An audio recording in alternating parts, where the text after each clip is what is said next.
Kembali bersama kami pemirsa, di tengah polemik tuntutan sebagian purnawirawan TNI melengsarkan Wakil Presiden Gibran Rakabuming Raka. Presiden Prabowo Subianto bertemu dengan para purnawirawan TNI termasuk Tri Sutrisno. Pertemuan berlangsung dalam acara Halal Bihalal Purnawirawan TNI Polri yang digelar di Balai Kartini, Jakarta Selasa sore. Dalam acara ini hadir Wakil Presiden ke-6 Republik Indonesia Tri Sutrisno serta para mantan petinggi TNI mulai dari Luhut Binsar Panjaitan, Agung Gumelar Wiranto, Dudung Abdurrahman, dan AM Hendro Priyono. Hadir pula Menteri Pertahanan Safri Samsudin, Panglima TNI Jenderal Agus Subianto, Kepala Staf Angkatan Darat Jenderal Maruli Simanjuntak, dan Kepala Staf Angkatan Udara Marsikal Tony Harjono, Kepala Staf Angkatan Laut Muhammad Ali. Selain itu, acara ini juga dihadiri oleh Kepala BIN Herindra Kapolri, Jenderal Listio Sigit, serta jajaran Menteri Kabinet Merah Putih. Dalam sambutannya, Prabowo membeberkan sikap tegas dan keras dalam memimpin Indonesia yang menurutnya hal itu terbentuk didasarkan hasil didikan para seniornya di TNI.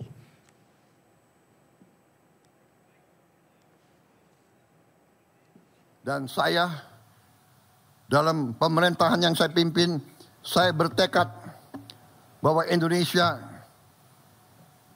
dalam 5 tahun akan datang harus swasembada BBM, harus swasembada energi.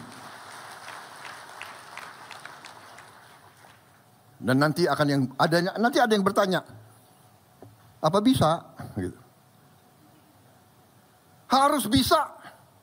Nah ini semangat yang ditanamkan oleh Angkatan 45, semangat tidak mengenal menyerah, harus bisa.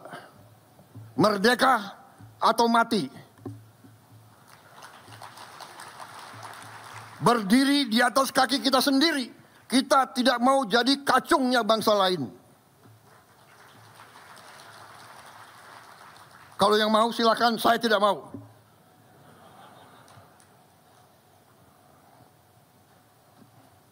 Ini salah pembina-pembina saya yang mendidik saya seperti ini. Salah Pak Tri, salah Pak Luhut, Pak Hendro, Pak Agung. Ini abang-abang yang beri contoh, yang menanamkan kepada kita semangat itu. Jadi kalau Prabowo sekarang seperti ini, jangan salahkan Prabowo, salahkan Pak Tri, Pak Hendro, Pak Luhut, Pak Wiranto. Iya kan? Loh ini bapak-bapak didik saya seperti ini. Ya apa boleh buat. Saya tidak mau tunduk kepada bangsa manapun. Kekayaan Indonesia harus di tangan bangsa Indonesia. Dan Angkatan 45 telah memberi senjata pamungkas yang luar biasa.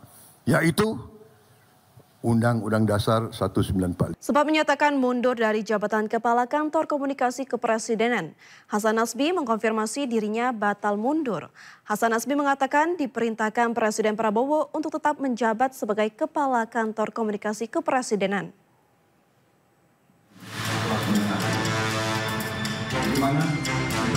Hasan Nasbi kembali berkantor di Kantor Komunikasi Presiden atau PCO di Gedung Kuartir Nasional Jakarta pada hari Selasa.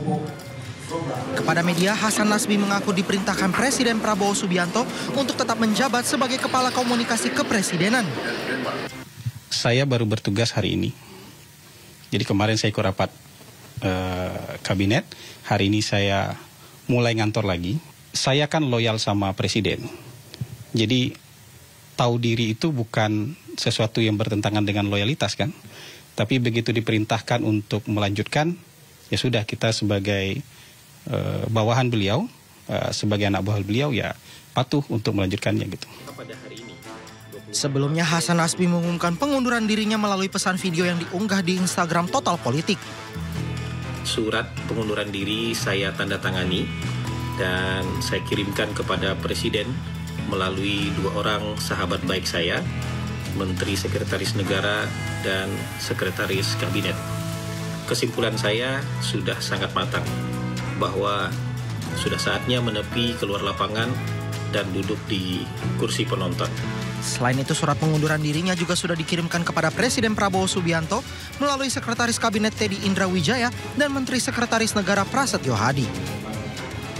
Tim Liputan iNews melapor. Pemirsa, sejumlah siswa yang berada di Barak Militer Resimen Armet Purwakarta, Jawa Barat mengikuti ujian akhir sekolah.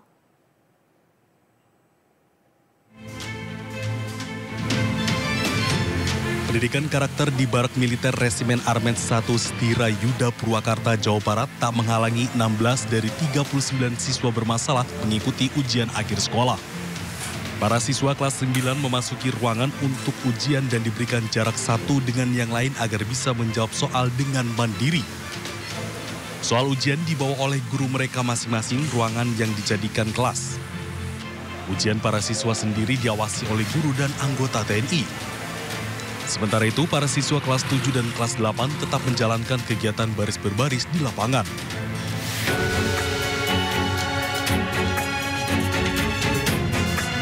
Sementara itu, Kementerian HAM menilai kebijakan Gubernur Jawa Barat yang memasukkan pelajar bermasalah ke barak militer tidak melanggar hak asasi manusia.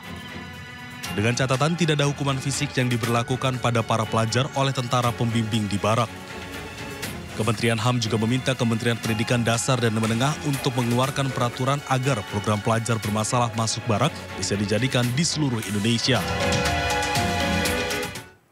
Menteri HAM Natalius Pigai menilai program pelajar masuk barak militer tidak melanggar hak asasi manusia. Namun ia menegaskan bahwa pendidikan di barak militer tidak boleh ada hukuman fisik. Kementerian HAM menilai kebijakan Gubernur Jawa Barat yang memasukkan pelajar bermasalah ke barak militer tidak melanggar hak asasi manusia. Dengan catatan tidak ada hukuman fisik yang diberlakukan pada para pelajar oleh tentara pembimbing di barak. Menteri HAM Natalius Pigai mengatakan hal itu didasarkan pada alasan kebijakan Pemprov Jawa Barat yang hanya ingin mendidik disiplin pelajar, bukan mendidik pelajar secara militer. Kementerian HAM juga meminta Kementerian Pendidikan Dasar dan Menengah untuk mengeluarkan peraturan agar program pelajar bermasalah masuk barak bisa dijalankan di seluruh Indonesia.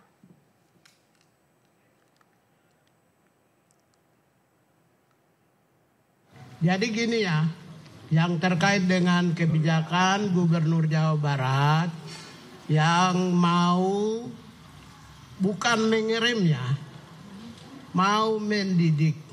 Ya, mau mendidik anak-anak nakal di barak tentara. Dalam perspektif HAM, saya pertegaskan tidak melanggar HAM. Ya, karena apa?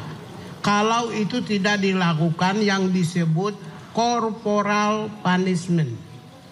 Corporal punishment itu adalah sebuah hukuman fisik yang selama ini sudah ribuan tahun berlangsung, di mana ada pendidiknya memberi hukuman kepada yang dididik dengan cara yang agak sedikit bertentangan dengan prinsip. Misalnya cubit telinganya, dipukul tangannya supaya dia disiplinnya. Sepanjang tidak melakukan corporal punishment yang dulu, zaman dulu, di sekolah kami yang sudah senior-senior ini, kalau guru mau didik kami kan cubit telinga, dia pukul, ya, atau pukul kakinya, supaya kami disiplin, atau supaya kami robah. Itu namanya corporal punishment. Boleh lihat di Google, supaya lebih jelas. Kalau itu menurut saya, keyakinan saya di Jawa Barat itu bukan corporal punishment.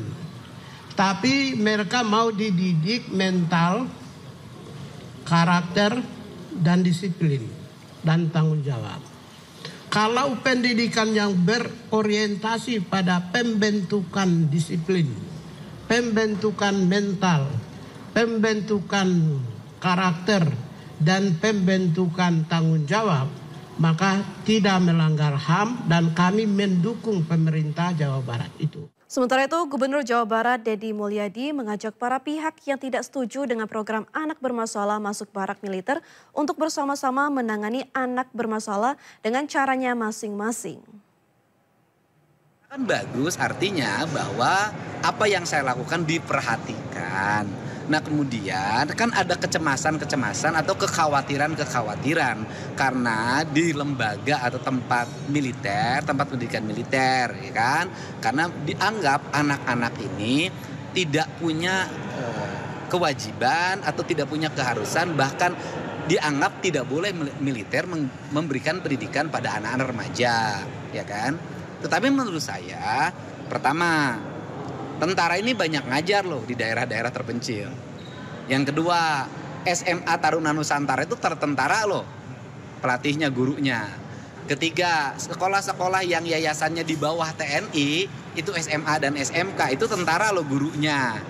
Nah yang keempat, Paskibraka ini, pramuka ini banyak dilatih oleh tentara, gitu loh. Jadi kan bukan barang baru. Nah kemudian yang berikutnya adalah kritik itu saya sampaikan begini, daripada kita ribut-ribut, ngeramein urusan hanya dalam wacana, perdebatan tidak berakhir, mending yuk kita tangani bersama-sama, ya kan? Provinsi Jawa Barat gubernurnya misalnya nanti menangani 1.000 orang anak-anak yang berperilaku khusus.